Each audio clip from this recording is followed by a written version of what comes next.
So hello everyone, मैं हूं शिवम द्विवेदी और आप देख रहे हैं अपना पसंदीदा चैनल ज्ञानोदय के गुरुजी। सो मेरे प्यारे बच्चों, जैसा आप यार सभी ये बात जानते हो कि हम लोग क्लास 12th की यहाँ पर मैथमेटिक्स को पढ़ रहे हैं और जिसमें आज हम लोग ये लेक्चर नंबर 8 करने वाले हैं और ये एक्सरसाइज 3.2 का आखिरी वाला लेक्चर होगा।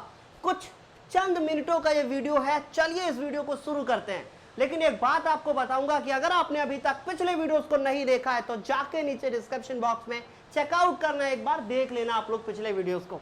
शुरू करें आज का सेशन, क्योंकि गुरुजी हैं तो संभव है। तो मेरे प्यारे बच्चों, चैप्टर नंबर 3 आव्यूह प्रश्नावली 3.2 क्वेश्चन नंबर 19 से लेकर 22 तक, इसका मतलब 4 प्रश्न आज हम करने वाले हैं। शुरू करते हैं आज की इस कहानी को लेके प्रभु का नाम।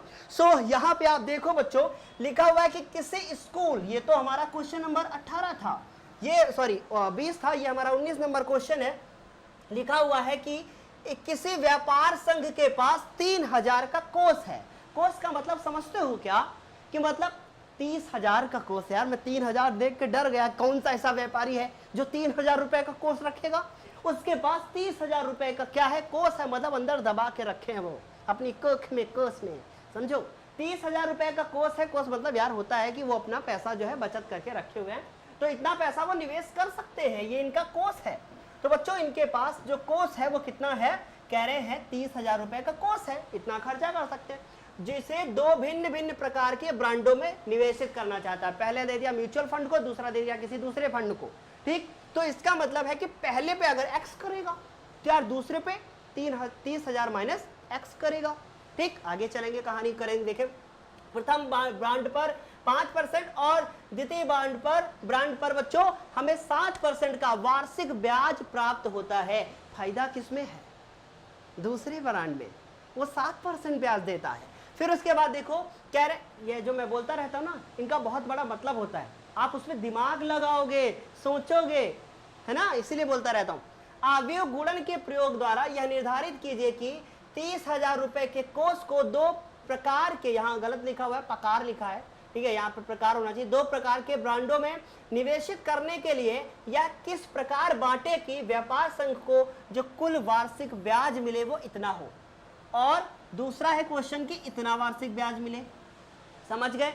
एक बात तो तय है, 1800 जब ब्याज करेंगे तो इसका ये मतलब है कि हो सकता है कि मैं मानूं कि पहले ब्रांड पे वो ज्यादा लगा रहे, दूसरे पे कम, बाद में दूसरे पे ज्यादा हो गया, पहले पे कम हो गया। ये भी हो सकता है कि दोनों पे बराबर हो, तब भी 1800 आ जाए, ये भी पॉसिबिलिटीज हैं। पर पहले की तुलना में दूसरे की बात करेंगे तो 7% वाले पे ज्यादा पैसा लगाएगा अगली बार। समझ रहे हो ना, ये कहानी है, ठीक, क्लियर। तो एक क्वेश्चन मैं करूंगा, दूसरा आप अपने आप करोगे। तो मैं 2000 वाला आपको देता हूं, 1800 वाला मैं खुद करने जा रहा हूं। तो पहला क्वेश्चन है हमारे पास, तो इसमें हम लोग लिख लेंगे कि माना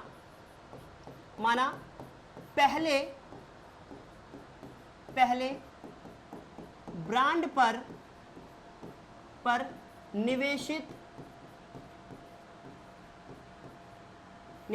धन x व दूसरे ब्रांड पर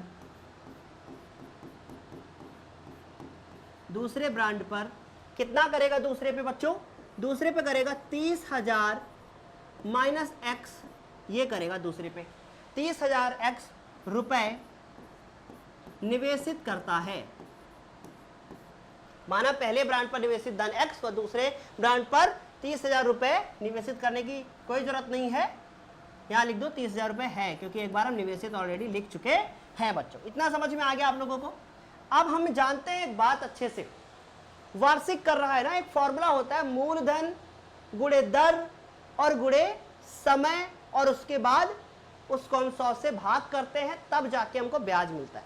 उसी फॉर्मूले का इस्तेमाल करेंगे, लेकिन कैसे करेंगे ये समझो पहले बच्चों। हमें एक फॉर्मूला पता है, हमें ये पता है कि मूलधन, फिर उसके बाद दर, और उसके बाद समय, और उसके बाद डिवाइड करोगे 100 तो ये आएगा। लेकिन अगर ये वार्षिक है तो समय तो एक है, मतलब समय का काम खत्म, मूलधन गुणे दर गुणे समय हो गया।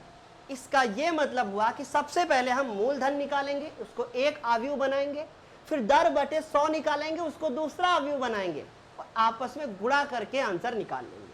कुछ समझ में आया क्या? मैंने थोड़ा दूसरे तरीके से बताया है। समझ में आई बात? क्योंकि समय तो एक ही वर्ष है, खत्म ही हो जाएगा वो। ठीक, बाकी आपकी मर्जी, आप कर सकते हो अगर आपका मन करे तो। ठीक, तो इसको हम मिटाते हैं और समझाते हैं अभी हम लोग इसको। तो सबसे पहले हम लोग लिखेंगे कि माना, मैंने मान लिया कि वो सबसे पहले एक आव्यूह है a बराबर, पहले x निवेशित करता है, दूसरी बार 30,000 माइनस x निवेशित करता है। ये बात समझ में आ गया। फिर उसके बाद एक दूसरा आव्यूह मान लिया b बराबर, और उसमें दर कितना है 5%। तो 5% को अगर हम भिन्न में बदलेंगे तो 100 आ जाएगा नीचे। अब आप नीचे 100 लिख दिया, फिर 7/100 आएगा। लेकिन कुछ बच्चों का माथा अभी ठनक गया होगा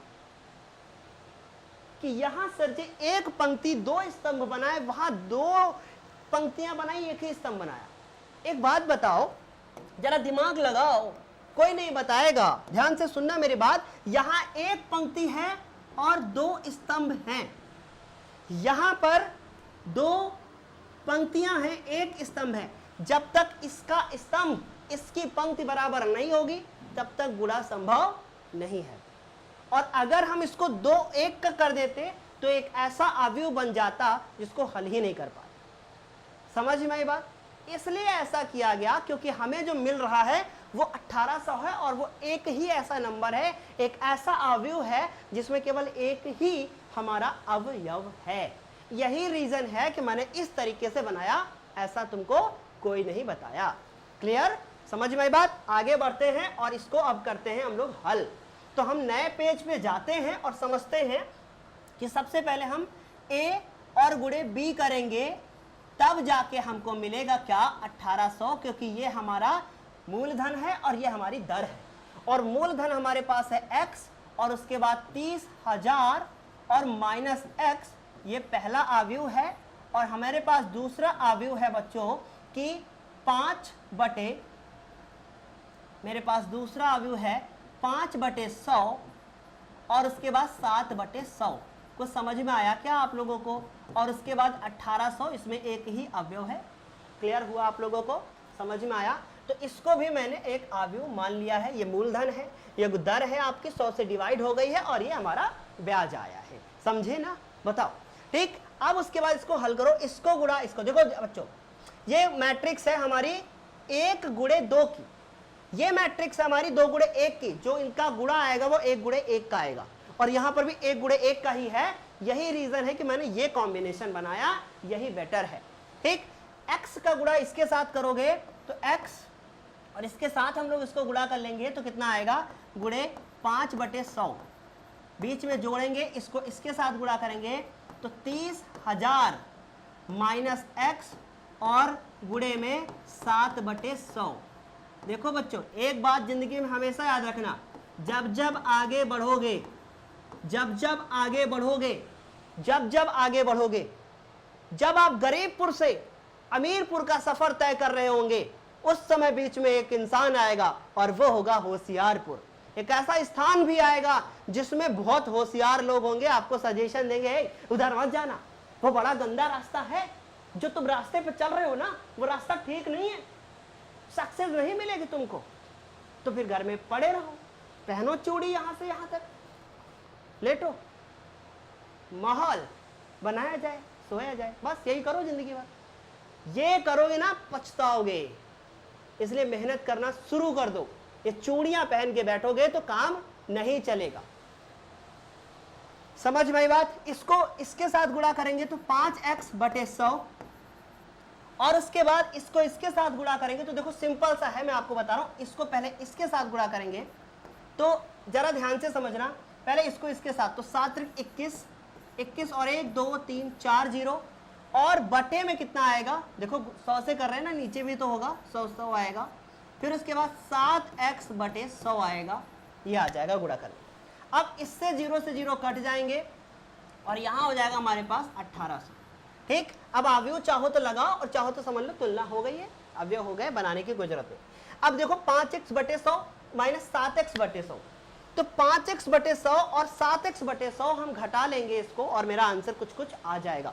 यार एक गलती हो गई बीच में, शायद आप लोगों को समझ में आ गया होगा कि 30,000 माइनस एक्स, नहीं नहीं ठीक है, सही है सही है, सब कुछ सही है। मूव करता हूँ, मैं ऊपर जाता हूँ थोड़ा। एक्चुअली अब मैं थोड़ा पूरा पेज को अच्छे से ना यूटिलाइज नहीं कर पा रहा हूँ जैसे मुझे करना चाहिए। मुझे चाहिए कि इसको ऐसे करूँ, ठीक है, थोड़ा छोटा कर लूँ, फिर ऐसे करके फिर आप लोगों को दिखाऊँ मैं ऐसे, है ना, लेकिन ऐसा मैं कर नहीं पा रहा हूँ। रुको अभी सब होगा।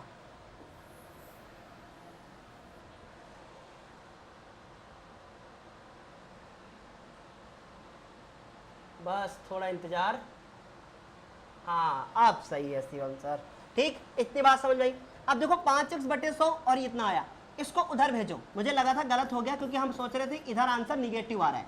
तो 1800 माइनस 2100, यहाँ से आएगा माइनस का 300, और यहाँ से 5x में 7x घटाओगे माइनस का 2x/100 आएगा।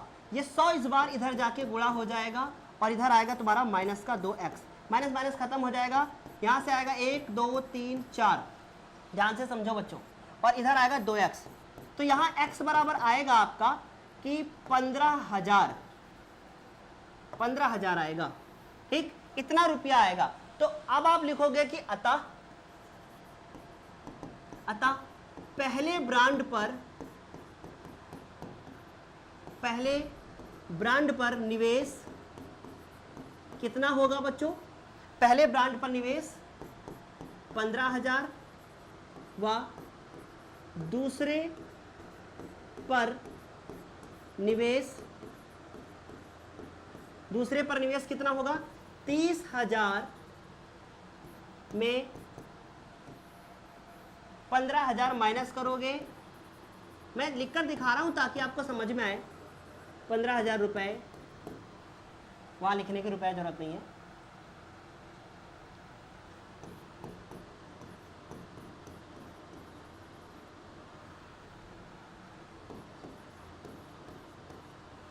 होगा, ठीक है, तो यार इतना समझ में आ गया होगा आप लोगों को कि पहले ब्रांड पर निवेश 15,000 रुपए और दूसरे पर निवेश इतना होगा।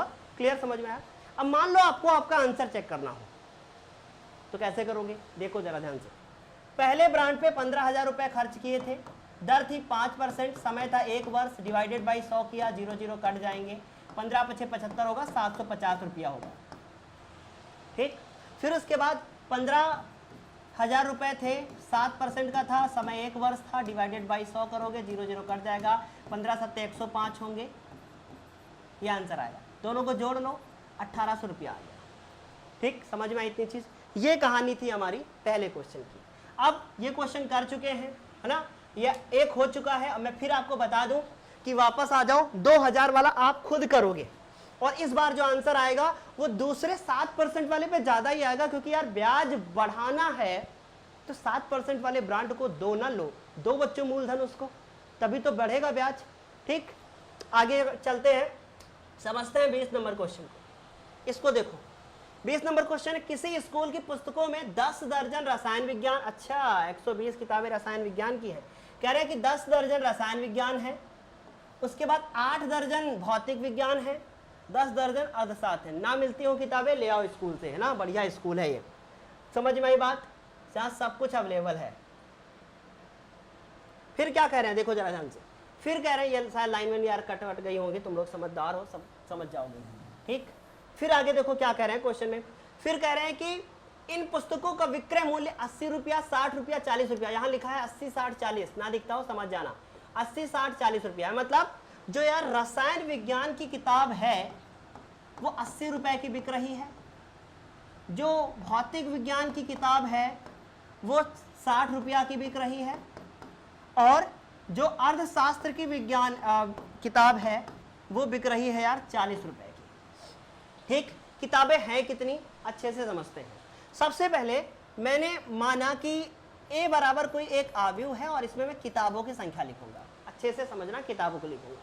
तो 10 दर्जन, इसका मतलब 10 × 12, फिर उसके बाद 8 दर्जन, 8 × 12, फिर भौतिक विज्ञान की 10 दर्जन, नहीं 10 दर्जन अर्थशास्त्र, 10 × 12, ठीक।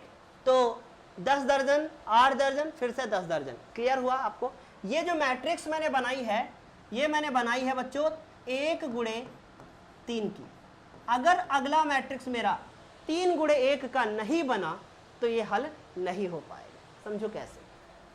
अब इनका विक्रय मूल्य क्रमशः ये दिया हुआ है, कह रहे हैं आव्यूह बीजगणित के प्रयोग द्वारा ज्ञात कीजिए सभी पुस्तकों बेचने पर दुकान को कितनी राशि प्राप्त होगी। एक बात बताना, अगर किताबें कितनी हैं 120 रसायन विज्ञान की, एक किताब बिक रही है 80 रुपए की, तो यार 120 को 80 से गुणा करना पड़ेगा कि नहीं, गुणा करना पड़ेगा कि नहीं। इसका मतलब जोड़ घटाने से काम नहीं चलेगा, गुणा करना पड़ेगा। और गुणा करना पड़ेगा इसका यह मतलब है कि हमें एक ऐसा आव्यूह बनाना पड़ेगा जिसकी जो कोटि हो वो 3 गुणे 1 की हो, तभी गुणा संभव है। मतलब यहां 3 होना चाहिए, जरूरी नहीं है कि हमारा यहां 1 हो या कुछ भी हो, ठीक। यहां 3 होना चाहिए, ये जरूर है। तो जब ऐसा हो नहीं सकता कि हमारे पास 3 अवयव हैं और उनसे केवल 2 तरीके से मैट्रिक्स बन सकती है, एक या तो 1 गुणे 3 की या तो दूसरी 3 गुणे 1 की। यार मैं बहुत डीप में पढ़ा रहा हूं, अगर इतना डीप में मेरे सर ने मेरे को, मैं अपने सर की कोई यहाँ बुराई नहीं कर रहा हूँ, अगर इतना डीप में मैंने कभी अपनी लाइफ में पढ़ा होता ना कि मैं अपनी आपकी फीलिंग्स के साथ खेल रहा हूँ कि आप क्या सोच सकते हो। मैंने अभी जो पहले क्वेश्चन बताया ना 19 नंबर में कि आपके दिमाग में आएगा कि ये क्यों हुआ, और नहीं आया था ना तो जो बच्चे एक बार करके आए होंगे ना उनके मन में जरूर होगा, क्योंकि कुछ ना भटक के यहाँ आए होंगे। कोई बताएगा नहीं आपको ये बात, शायद ही कोई आपको बताए, ठीक। कल से एक टॉवल टांगूंगा यहाँ, हर बार पसीना पूछूंगा, ठीक है। तो ये 3 गुणे 1 है, ये 80 है, फिर इसके बाद 60 है और 40 रुपया है। अब आपको सिंपली इनको क्या करना है, गुणा। अब देखो मैं सिंपली ना इनको बस केवल गुणा करूंगा।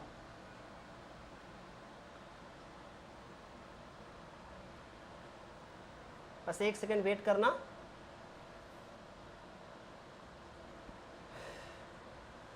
समझ गए, मैंने थोड़ा इसको छोटा कर दिया, और यार इसको भी छोटा कर रहा हूं, मैं सोच रहा हूं कर दूं।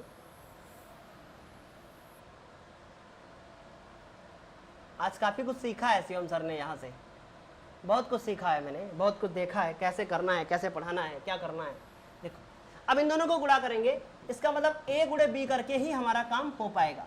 तो इसका मतलब है 120, फिर उसके बाद 12 अट्ठे 96, देखो 72 करने जा रहे थे, इतने बड़े नालायक हैं। 12 अट्ठे 96, थोड़ा पास पास लिखो यार, ये 96 होगा और 120, ठीक है। और इसको गुणा करना है हमें 80, 60 और 40 से, ठीक। अब इनको गुणा करना है, कर लोगे गुणा, बहुत आसान है। 120 का 80 से, फिर उसके बाद 60 का 96 से,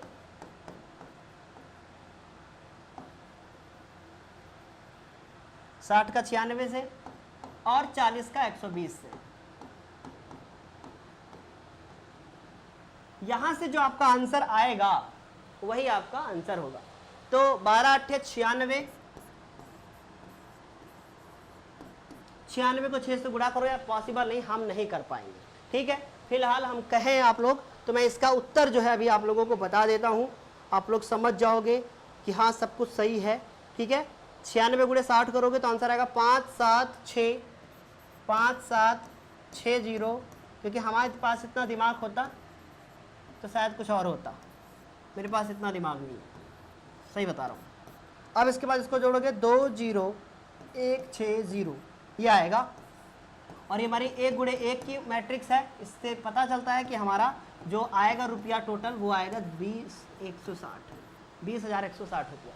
ये हो गया हमारा क्वेश्चन, ठीक। अगला प्रश्न, ठीक। अब यहाँ पे आ जाओ, प्रश्न संख्या 21 और 20 में मान लीजिए कि x, y, z, w। तो पहले हम लिख लेते हैं ताकि आपको समस्या ना हो।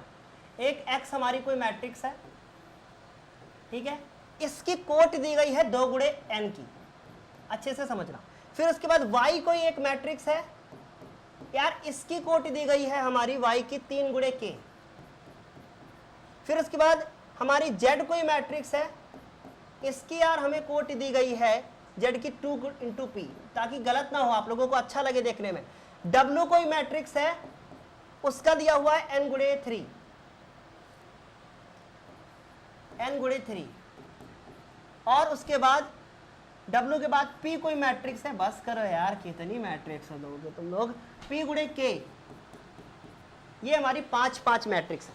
इन्होंने कहा है कि इस क्वेश्चन 21 का आंसर दो, इन्होंने कहा पी वाई बराबर WY के परिभाषित होने के लिए NKP पर क्या प्रतिबंध होना चाहिए। तो पहले जरा ध्यान से देखना, मैं कुछ बताने जा रहा हूं। इन्होंने कहा कि PY प्लस WY। एक बात बताओ, P जो दिया हुआ है मैट्रिक्स, अच्छे से समझना, ये P हो गया और ये Y हो गया। कोई इस तरह बताएगा नहीं आपको, मैं फिर कह रहा हूं, नहीं मिलेगा कोई बताने वाला बच्चों, इसलिए बहुत अच्छे से समझो, भटको मत इधर उधर। ये हो गया इतना, ठीक। अब इनके सबकी ना कोट लिख डालो। P का कोट क्या है? P गुणे K। इसका कोट कितना है? Y का, देखो मैं यहां लिख देता हूं ताकि आपको दिक्कत ही ना हो कोई। अंदर लिख देता हूं, लिखना नहीं चाहिए वैसे, बस बाकी आप लिख लो, कोई दिक्कत नहीं। Y का कितना दिया हुआ है? 3 इंटू K, ठीक। W का कितना दिया हुआ है? N into 3।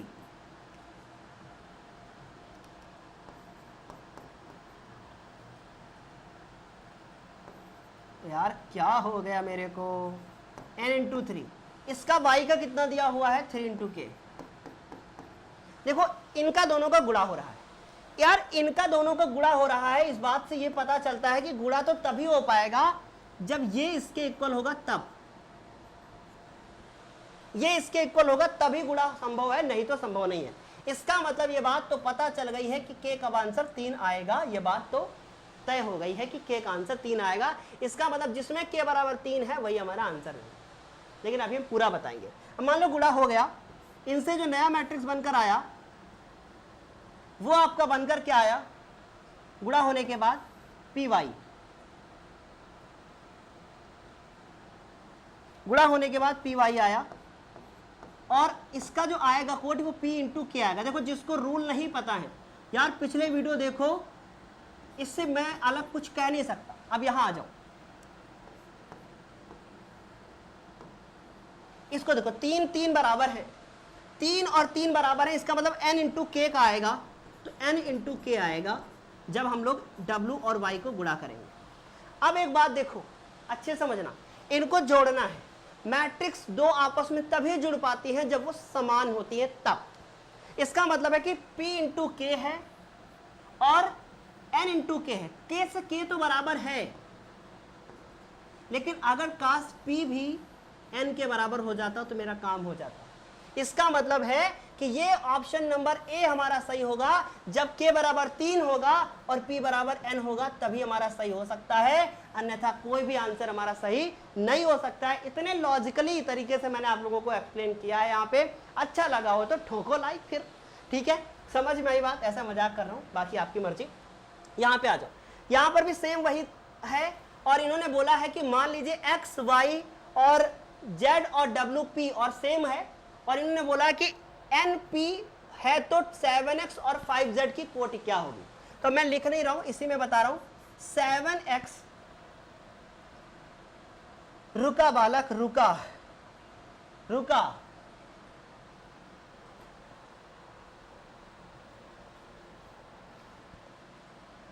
अब बड़ा बड़ा दिखाई दे रहा होगा, है ना। देखो 7x 5z बीच में माइनस है।